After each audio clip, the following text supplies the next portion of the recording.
ಅರೆ ಕಡಿಮೆ ಹಾಕು ಆದ್ರೆ ಅಸಲಿ ಹಾಕು. MDH ಕಾಶ್ಮೀರಿ ಕೆಂಪು ಮೆಣಸಿನ ಪೌಡರ್. ನಿನ್ನೆ ಗಣಪತಿ ಪ್ರಸಾದ, ಇವತ್ತು ನಾಗಾ ಸಾಧುಗಳ ಆಶೀರ್ವಾದ. ಇತ್ತೀಚಿನ ದಿನಗಳಲ್ಲಿ ನೋಡ್ತಾ ಇದ್ದೀವಿ, ಡಿ ಕೆ ಶಿವಕುಮಾರ್ ಅವ್ರ ಮನೆಗೆ ಈ ಸ್ವಾಮೀಜಿಗಳು, ನಾಗಾ ಸಾಧುಗಳು ವಿಪರೀತ ಸಂಖ್ಯೆಯಲ್ಲಿ ಬರ್ತಾ ಇದ್ದಾರೆ. ಬೆಂಗಳೂರಿನ ಸದಾಶಿವನಗರ ನಿವಾಸದಲ್ಲಿ ಡಿ ಕೆಗೆ ಆಶೀರ್ವಾದ ಮಾಡಿದ್ದಾರೆ. ಒಂದು 10 ಜನ ನಾಗಾ ಸಾಧುಗಳು ಬಂದಿದ್ದರು. ಉತ್ತರ ಪ್ರದೇಶ, ಉತ್ತರಾಖಂಡಿಂದ ಬಂದಂಥ ನಾಗಾ ಸಾಧುಗಳು. ಈ ಒಂದು 15 ದಿವಸ ಹಿಂದೆ ನೋಡಿದ್ವಿ, ಯಾರೋ ಒಂದು 3-4 ಜನ ನಾಗಾ ಸಾಧುಗಳು ಬಂದು ಆಶೀರ್ವಾದ ಮಾಡಿದರು. ನೋಡಿ, ನಾವು ಎರಡನ್ನೂ ತೋರಿಸ್ತಾ ಇದ್ದೀವಿ. ನಾಗಾ ಸಾಧುಗಳು ಬಂದು ಆಶೀರ್ವಾದ ಮಾಡಿದ್ದು, ಇನ್ನೊಂದು ಕಡೆಗೆ ಗಣೇಶನ ಪ್ರಸಾದ ಸಿಕ್ಕಿದ್ದು. ನಿನ್ನೆ ಗಣಪತಿ ಪ್ರಸಾದ ನೋಡಿ, ಆತ್ಮಲಿಂಗ ಬರಲಿಕ್ಕೆ ಕಾರಣನಾದಂಥ ಗಣಪತಿ ತಾನು ಕೈಲಿಟ್ಕೊಂಡಂಥ ಆತ್ಮಲಿಂಗವನ್ನು ಧರೆಗಿಟ್ಟು ಇಲ್ಲೇ ಶಿವ ನೆಲೆಗೊಳ್ಳಲಿಕ್ಕೆ ಕಾರಣನಾದಂಥ ಗಣಪತಿಯ ಪ್ರಸಾದವನ್ನು ಬೇರೆ ಬೇರೆ ರೀತಿಯಲ್ಲಿ ವಿಶ್ಲೇಷಣೆ ಮಾಡಲಾಗ್ತಾ ಇದೆ. ಪ್ರಶ್ನೆ ಬೇರೆ, ಒಂದು ಕಡೆಗೆ ಗಣೇಶನ ಆಶೀರ್ವಾದ, ಇನ್ನೊಂದು ಕಡೆಗೆ ನಾಗಾ ಸಾಧುಗಳ ಆಶೀರ್ವಾದ. ನಾಗಾ ಸಾಧುಗಳು ಹುಡುಕೊಂಡು ಬಂದು ನನಗೆ ಆಶೀರ್ವಾದ ಮಾಡಿದ್ದಾರೆ. ರಾಜಕೀಯದವರಾದಂಥ ನಮಗೆ ಎಲ್ಲರೂ ಬೇಕು, ಎಲ್ಲರ ಆಶೀರ್ವಾದನೂ ಬೇಕು. ಇನ್ನು ಮನೆಗೆ ಬಂದಾಗ ಬೇಡ ಅಂತ ದೂರ ತಳ್ಳಕ್ಕಾಗತ್ತಾ? ನಾಗಾ ಸಾಧುಗಳು ಹುಡುಕೊಂಡ್ಬಂದು ನನಗೆ ಆಶೀರ್ವಾದ ಮಾಡಿದ್ದಾರೆ ಅಂದಿದ್ದಾರೆ ಡಿ ಕೆ. ಅವ್ರವ್ರದ್ದು ಏನೋ ಹುಡಿಕೊಂಡು ಬಂದು ಆಶೀರ್ವಾದ ಮಾಡ್ತಾರೆ.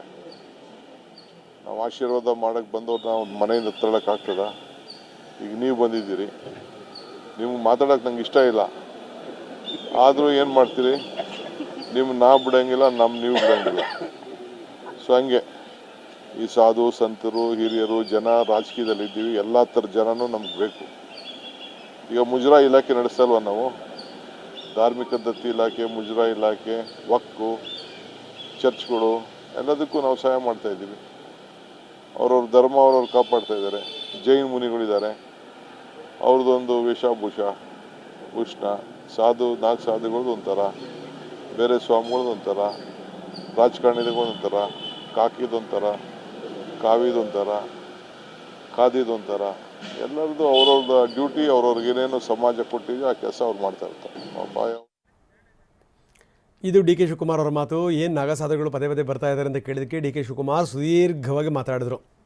ಜೊತೆಗೆ ವೇಷಭೂಷಣಗಳ ಬಗ್ಗೆ ಕೂಡ ಮಾತಾಡಿದ್ರು. ಒಬ್ಬೊಬ್ಬರದ್ದು ಒಂದೊಂದು ಥರ ಅಂತ ಹೇಳ್ತಾ ಡಿ ಕೆ ಬಹಳಷ್ಟು ಸಂಗತಿಗಳನ್ನು ಮಾತಾಡಿದ್ದಾರೆ. ನೋಡಿ, ಈ ಹಿಂದಿನ ದಿನಗಳಿಗೂ ಈಗಿನ ದಿನಗಳಿಗೂ ಆಗಿರುವಂಥ ವ್ಯತ್ಯಾಸಗಳನ್ನು ನಾವು ನೋಡ್ತಾ ಇದ್ದೀವಿ. ಹಿಂದೆಲ್ಲ ಈ ನಾಗಾ ಸಾಧುಗಳು ಕಾಣ್ತಾನೇ ಇರಲಿಲ್ಲ. ಏನಾದರೂ ಉತ್ತರ ಭಾರತಕ್ಕೆ ಹೋದಂಥ ಸಂದರ್ಭದಲ್ಲಿ, ಅಲ್ಲೇನಾದರೂ ಈ ಪೂಜೆ ಪುನಸ್ಕಾರಗಳಾದಂಥ ಸಂದರ್ಭದಲ್ಲಿ ನಾಗಾ ಸಾಧುಗಳು ಬರ್ತಾರೆ. ಆದರೆ ಇತ್ತೀಚಿನ ದಿನಗಳಲ್ಲಿ ನಾಗಾ ಸಾಧುಗಳ ಸಂಖ್ಯೆ ಕೂಡ ಜಾಸ್ತಿ ಆಗಿಬಿಟ್ಟಿದೆ. ಅದು ರಾಜಕಾರಣಿಗಳ ಮನೆಗಳನ್ನು ಹುಡ್ಕೊಂಡು ಹೋಗ್ತಾರೆ. ನೀವು ಲೆಕ್ಕ ಹಾಕ್ಕೊಳ್ಳಿ. ಅಂದರೆ ಎಲ್ಲರೂ ಅದೇ ರೀತಿ ಇರ್ತಾರೆ ಅಂತಲ್ಲ, ನಾಗಾ ಸಾಧುಗಳ ಸಂಖ್ಯೆ ಕೂಡ ಜಾಸ್ತಿ ಆಗಿದೆ. ಈಗ ಇನ್ನು ಹೈಕಮಾಂಡ್ ಕರೆದಿದೆಯಂತೆ. ಮಂಗಳವಾರ DCM ದೆಹಲಿಗೆ ಹೋಗ್ತಾರೆ, ಹೈಕಮಾಂಡ್ ಭೇಟಿ ಮಾಡ್ತಾರೆ. ಬಹುಶಃ ಮಂಗಳವಾರದಿಂದ ಒಂದು ಹೊಸ ತಿರುವು ಸಿಗಬಹುದೇನೋ. CM ಜೊತೆಗೇನೆ ಹೋಗ್ತೀನಿ ಅಂತ ಹೇಳಿದ್ದಾರೆ. ನಮ್ಮಿಬ್ಬರನ್ನೂ ಕೂಡ ಹೈಕಮಾಂಡ್ನ ಕರೆದಿದ್ದಾರೆ, ಬನ್ನಿ ಅಂದಿದ್ದಾರೆ. ಯಾವಾಗ ಕರೆಸ್ತೀವಿ ಅಂತ ಫೋನ್ ಮಾಡಿ ಹೇಳಿದ್ದಾರೆ ಅಂತಂದರು. ಆದರೆ ಮಂಗಳವಾರ ಹೋಗ್ತಾರಂತೆ, ಅದ್ರ ಬಗ್ಗೆ ಸುದ್ದಿ ಬಂದಿದೆ.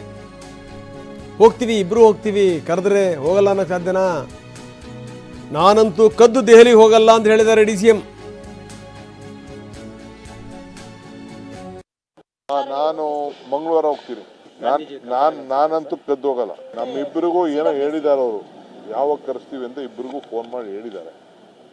ಹೋಗ್ತೀವಿ, ಇಬ್ರು ಹೋಗ್ದಿರಕ್ಕಾಗ್ತದ? ನಾನು ಮಂಗಳವಾರ ಹೋಗ್ತೀನಿ.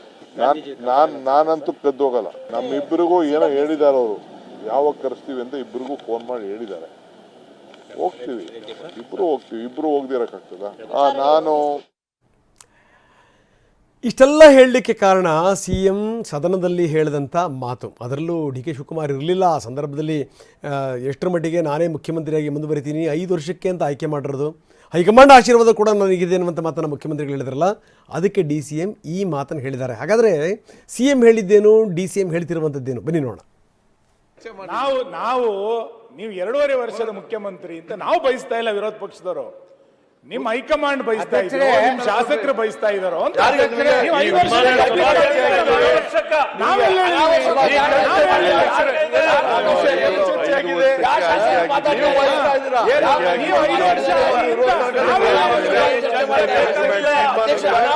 ಚರ್ಚೆ ಮಾಡ್ತಾ ಇದ್ದಾರೆ, ವಿಷಾಂತರ ಮಾಡ್ಲಿಕ್ಕೆ ಪ್ರಯತ್ನ ಮಾಡ್ತಾ ಇದ್ದಾರೆ. ಮಾನ್ಯ ಅಧ್ಯಕ್ಷರೇ, ನಾನು ಅವ್ರಿಗೆಲ್ಲ ಉತ್ತರ ಕೊಡಕ್ ಹೋಗಲ್ಲ.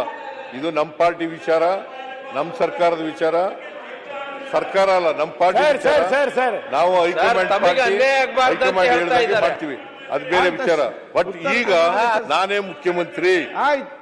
ಅಧ್ಯಕ್ಷರೇ, 2.5 ವರ್ಷ ಆಗಿದೆ, ನಾನೇ ಮುಖ್ಯಮಂತ್ರಿ. ಮುಂದೆನೂ ನಾನೇ ಇರ್ತೀನಿ. ಮುಂದೆನೂ ನಾನೇ ಇರ್ತೀನಿ. ಅದೇ ಬೇಕಾಗಿರೋದು ಸರ್. ಈಗ ನಿನ್ ಭಾಷಣ ಎಲ್ಲ ಕೇಳಿದ್ದೀನಿ ಅಶೋಕ್, ಸನ್ಮಾನ್ಯ ಅಶೋಕ್ ಎಲ್ಲ ಕೇಳಿದ್ದೀನಿ. ಅಧ್ಯಕ್ಷರೇ, ಅವೆಲ್ಲ ಈಗ ಮತ್ತೆ ಮಾತಾಡಕ್ ಹೋಗಲ್ಲ. ಅಧ್ಯಕ್ಷರೇ, ಸರ್ ನಂದು ಪ್ರಾಮಾಣಿಕ ಕಳಕಳಿ ಏನಂತಂದ್ರೆ, ನೀವು ಉತ್ತರ ಕರ್ನಾಟಕ, ಒಂದು ನಿಮಿಷ, ನೀವು ಉತ್ತರ ಕರ್ನಾಟಕದ ಬಗ್ಗೆ ಇವತ್ತೆಲ್ಲ ಇದು ಅನೌನ್ಸ್ ಮಾಡ್ತೀರಲ್ಲ, ಈಗ ಇದನ್ನ ಅನುಷ್ಠಾನಕ್ಕೆ ತರೋಕ್ಕೂ ನೀವೇ ಇರ್ಬೇಕು ಅಂತ. ಅಧ್ಯಕ್ಷರೇ ಅಷ್ಟೇ, ಪರವಾಗಿರೋರು ನೀವು ಅರ್ಥನೆ ಮಾಡ್ಕೋತಾ ಇಲ್ಲಲ್ಲ. ನಾನೇ ಇರ್ತೀನಿ ಅಷ್ಟೇ ಹೇಳಿ. ಈಗ ಅಧ್ಯಕ್ಷರೇ ತಿರುಗಿ ಏನ್ ನೋಡ್ತೀರಿ? ಅಧ್ಯಕ್ಷರೇ, ನಾನು ಈಗ ನಾವು ನಿಮ್ ಪರ ಇರೋರು ಸರ್, ನೀವ್ ಯಾಕೆ ಹಿಂಗೆ? ಆಯ್ತು, ನೀನ್ ಈಗ ಕೂತ್ಕೊಳ್ಳಿಗೆ ನೀವು ಕೂತ್ಕೊಳ್ಳಪ್ಪ. ಮುನೀರ್ ಕೂತ್ಕೊ.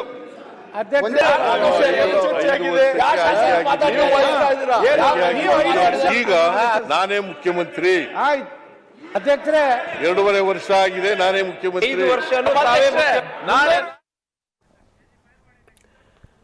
MDH ನ ಕಿಚನ್ ಅಲ್ಲಿದ್ರೆ ನಾವು ಎಲ್ಲವನ್ನು ಮಾಡಬಹುದು. ಬೆಂಗನ್ ಕಾ ಭರ್ತಾ, ಆಲೂ ಗೋಬಿ, ಭಿಂಡಿ ಮಸಾಲಾ, ಇನ್ನೂ ಬಹಳಷ್ಟು.